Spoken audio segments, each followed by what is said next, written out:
उत्तर प्रदेश की रहने वाली शिक्षिका शिवानी वर्मा। हाल ही की घटना है। आप लोगों ने सुना होगा कि शिवानी वर्मा का हत्या हो गया है।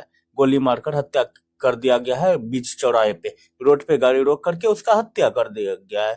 लेकिन इसकी सच्चाई आप लोगों को शायद अभी पता नहीं होगा। तो आइए जानते हैं अंजनी कुमार सिंह, पुलिस अधीक्षक अररिया, क्या कुछ कहे हैं इन शूटरों के बारे में।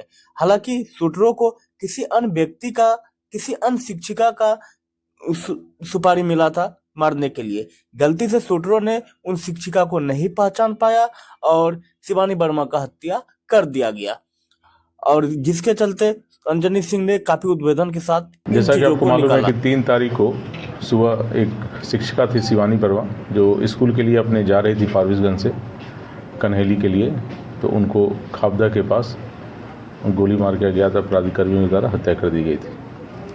इस केस में उनकी बहन के द्वारा लिखित आवेदन देकर एक जो शिक्षक थे, उसी विद्यालय के शिक्षक, उनको नामजद करते हुए उनको संदिग्ध उन पर संदेह व्यक्त किया गया था कि इनके द्वारा ही पूर्व से परेशान किया जा रहा था, उसी में इनके द्वारा हत्या कर दिया गया है। हम लोग के द्वारा जो टेक्निकल है और सीसीटीवी फुटेज वगैरह है, उसके पूरी तरह अध्ययन किया गया। उनका अपराध कर्मियों को जाने का दिशा एवं उनके क्राइम करने के बाद भागने की दिशा में जो भी संभावित सीसीटीवी स्थल थे, उस सभी का फुटेज निकाला गया। वो फुटेज को अवलोकन किया गया एवं पहचान करवाया गया। पहचान करने के क्रम में पहचान हुआ कि उसमें एक अपराध कर्मी को लोगों ने पहचाना और बताया कि ये मारूफ नाम का अपराध कर्मी है। मारूफ पेसर ताहिर, जो रामपुर का रहने वाला है, फारबिसगंज का, उसकी पहचान की गई। साथ ही साथ उसके साथ एक और मोहम्मद सोहेल पेसर फिरोज रेफरल अस्पताल रोड फारबिसगंज की पहचान की गई है। पहचान करने के उपरांत इन लोगों को गिरफ्तार किया गया है। अलग अलग जगहों से गिरफ्तार किया गया है।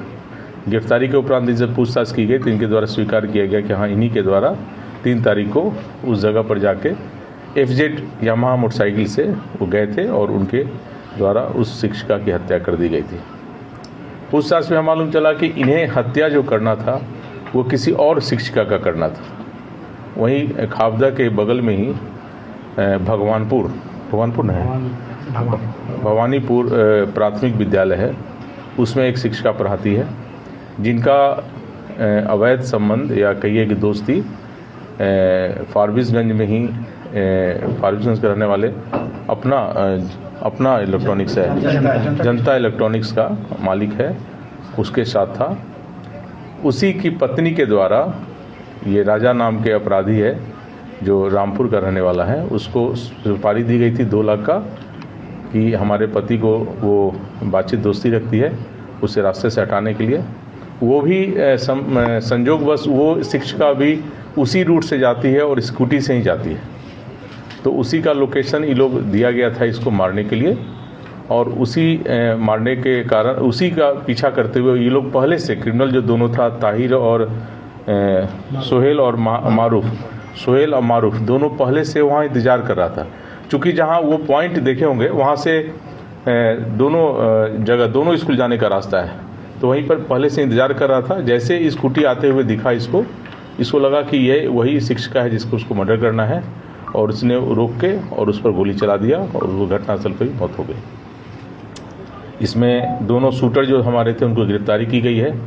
उनके स्वीकारोक्ति बयान के आधार पर घटना में जो प्रयोग किया गया था देसी कट्टा, उसकी बरामदगी की गई है। साथ ही साथ घटना में जितने भी मोबाइल यूज़ किए गए थे वो सारा बरामद किया गया है। घटना में जो मोटरसाइकिल यूज़ किया गया था FZ यामाहा, वह भी रामपुर से बरामद कर लिया गया है। और वो जो FZ था वो भी किसी अन्य व्यक्ति का था, जो वहीं एक निजी अस्पताल में काम करता है, उसका मोटरसाइकिल था जिसे मांग के ले गया था ये क्राइम करने के लिए। तो ये सारा चीज़ की गिरफ्तारी हो गई है। लगभग ये केस जो है पूरी तरह खुल चुका है। इसमें कुछ जो अपराध कर्मी अभी बचे हुए हैं जिनकी गिरफ्तारी किया जाना शेष है, जो लाइनर का काम किए हैं और जो सेटिंग का काम किए थे उनकी गिरफ्तारी किया जाना शेष है। बाकी जो मारने का जो प्लानिंग में हिस्सा थी जो लेडीज़, वो भी गिरफ्तार की गई है। हुस्न आरा पति मोहम्मद साकिर, उसकी भी गिरफ्तारी की गई है और इन तीनों को जेल भेजा जा रहा है।